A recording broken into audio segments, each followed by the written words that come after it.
If you recently lost somebody you cared about and would like to reestablish communication, in this video, I'll teach you the 7 steps I use to communicate with my past and deceased relatives, as well as my spirit guides and archangels. Stay tuned. So the number one thing you have to do in order to create communication with the other side is first believe. If you believe that you have the power to communicate with the other side, you will be given the gift to communicate with the other side.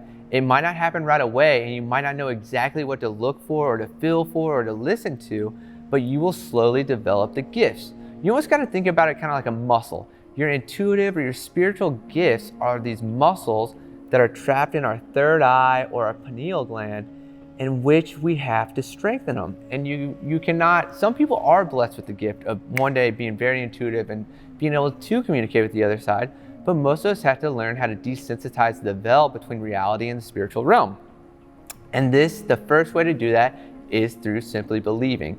So if you're watching this video and you're working on channeling, say a deceased relative or a loved one who has passed, first state that I believe I can communicate with the other side, or I'm creating the intention to communicate with so-and-so.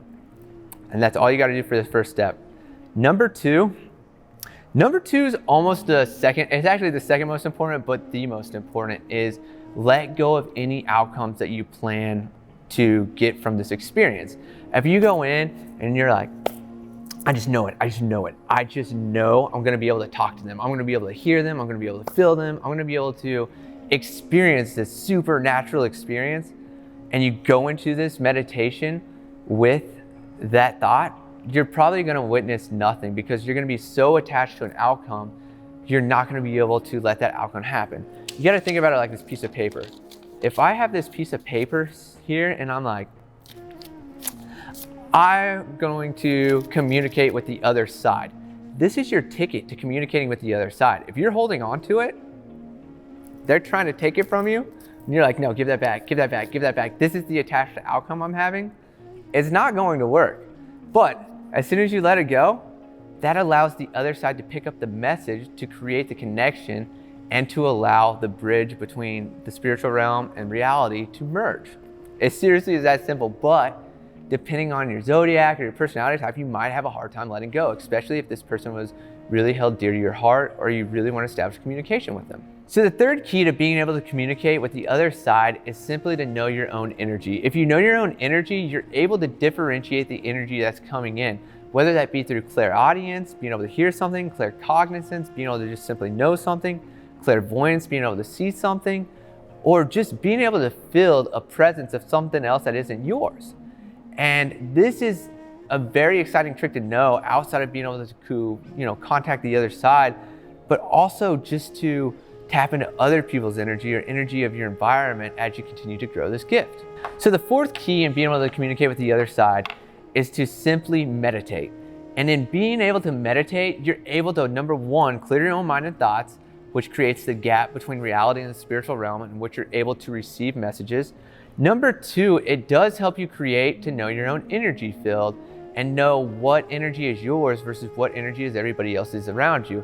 And meditation simply is the greatest gift that we do not use on a daily basis in order to continually grow our spiritual gifts, as it really helps us separate who we are and what others are, but also just clear our minds and allow us to stop thinking and simply receive. And as soon as we're open to receive and we're clear to receive, we can receive an abundance of information and communication from the other side. Number 5.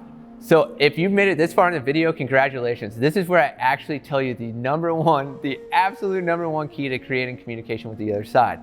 And that is to say somebody's name 3 times. So if it's a past or deceased relative, for instance, my grandfather's name was Donald Eugene Sample. I'm sitting in a meditation, I've cleared my space, I'm calm, I've differentiated what my energy feels like today, and I'm able to create this separation from everything around me. No thoughts are going through my head, and I'll say, I'm creating a channel of communication with Donald Eugene Sample. Donald Eugene Sample, Donald Eugene Sample. Boom. And as soon as you say somebody's name 3 times and you're connecting to the spiritual realm, you will feel a presence upon you, as I'm feeling my grandfather's right now. It was kind of overwhelming me. But this is a really cool method. He's telling me to, that's funny. Okay, so It's a really cool method to be able to feel this gift and to be able to attune to what a pastor deceased loved one's saying. And something that I'm picking up right now is my hands are getting really hot and sweaty. Whenever I have spiritual encounters or I'm channeled into somebody else or doing energy work on them, my hands start sweating, my lower back starts getting hot, and I start getting really warm. And in knowing your own energy and being able to do these meditations, you're able to identify what your personal experience is. And then from here, I would encourage you to clear your mind and simply ask questions like, hey, how are you?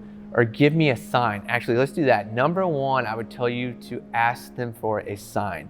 Give me a sign that you're here. Like, I already know my sign. My sign is that my hands are sweating and I just gained a ton of clarity and I'm getting a little emotional. You might get chills. You might get a little movement in your stomach. There's going to be various methods that you'll pick up on. Just simply ask for your sign and be open to feeling it and open to experience it. Which ironically leads us to the sixth key of this whole experience. The sixth key is to be able to feel. When you're opening yourself to the experience and feeling what's going on, you're going to be able to differentiate, like I said, what your energy is, what something else is. If you ask questions, make sure they're specific, but be open to feeling what that question made you feel or what experience happens after you ask that question. Like I can say, Grandpa, give me a sign that you're here, and I'm gonna get chills or my hands are gonna get hot. You might have another experience. Just be open to what you feel and then simply go back to step number one and believe that you are having this experience, and you will have some crazy experience that will probably blow your mind and leave you coming back to this meditation more and more and more. Now, please, please, please tell me you guys stuck around to this experience. If not, you're probably gonna come back to this video and be like, what's going on, Chris? I had this a crazy experience, but I forgot to do something. And that's what I'm gonna tell you. Number seven, the seventh key to connecting with the other side is being able to disconnect. And being able to disconnect, you have to essentially pull your cord or think about cutting the connection. And once you do that, you come out of your meditation, you ground. I always eat something or drink something like, celery juice is a great one. Eating something like ground beef, eating anything or plants, a salad, something very grounding helps you disconnect from the spiritual experience. But then also I sage myself because I do not want to be an open vesicle or be open to all of the energy coming in around me. I preserve my energy, I protect my energy, and by saging and clearing yourself and connecting back to reality fully, you'll be safe and you won't be picking up all this psychic energy that'll drive you crazy and have you wondering if you tapped into some demonic spirit that wasn't your loved one. So guys, I hope you liked this video. I hope you found this helpful. If you made it this far in the video, say, I freaking love Pisces in the comments section, and I'll see you guys in the next video. Thank you.